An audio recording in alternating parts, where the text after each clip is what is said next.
Priatelia, keď si občas prečítam tú novinárskú propagandu,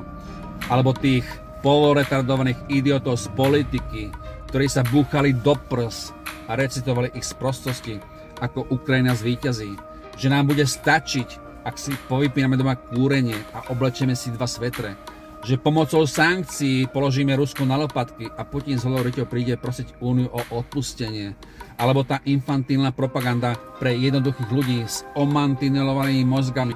ktorým nalievali do hlav hoax za hoaxom, že Rusom prišla nafta ešte pred hranicami s Ukrajinou, že už sa nikam nedostanú, že ich tanky pochádzajú z prvej svetovej vojny a vojaci ich musia tlačiť, že Rusi kradnú čipy z pračiek a jedia deti, lebo nemajú čo jesť,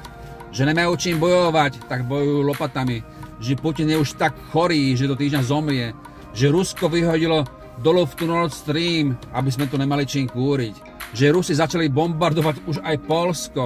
alebo že tej tupej bagandi z Bruselu počas letu vypli GPS-ko, lebo sa potrebovala vyhovoriť, prečo sa asi postrala, alebo od tých naivných pamätecov z námestí, ktorí sa skladali na tanky alebo na terénne auta na Ukrajinu, alebo dokonca na bombu na Moskvu, kde peniaze skončili niekde v zlatom hajzli na Ukrajine. Alebo tí Ukrajincov, ktorí zdrli z Ukrajiny, ktorí hovoria, že žiadna dohoda alebo mier sa podpisovať nebude, lebo v prípade mieru si už nebudú môcť bezdôvodne uplatňovať politický azyl a výhody s ním spojené. Alebo v tých ich vlastných konšpiračných teóriách, ktorých nás strašili, že keď nebudeme zbrojiť alebo prestaneme nalievať do Ukrajiny stovky miliard eur, tak sa Rusko nezastaví, až pokiaľ nepríde až do Paríža. Že je absolútne nepriateľné podpisovať dohody, ktoré im Trump predložil, či im dávajú vlastne najavo, že zabíjanie detí alebo civilistov, ktorým nás Kremli 3 roky podsúvali ako propagandu proti Rusku, im toto zabíjanie samozrejme nevadí. A medzi týmito vojnovými štvácmi a psychopatmi,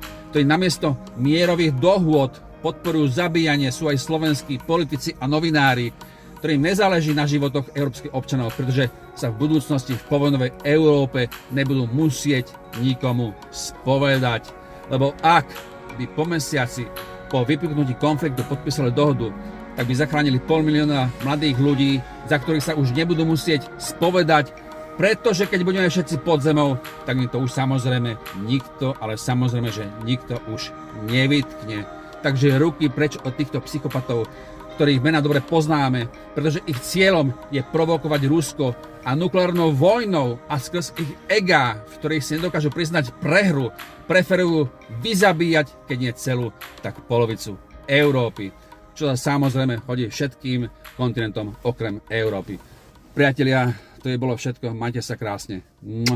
Čaute.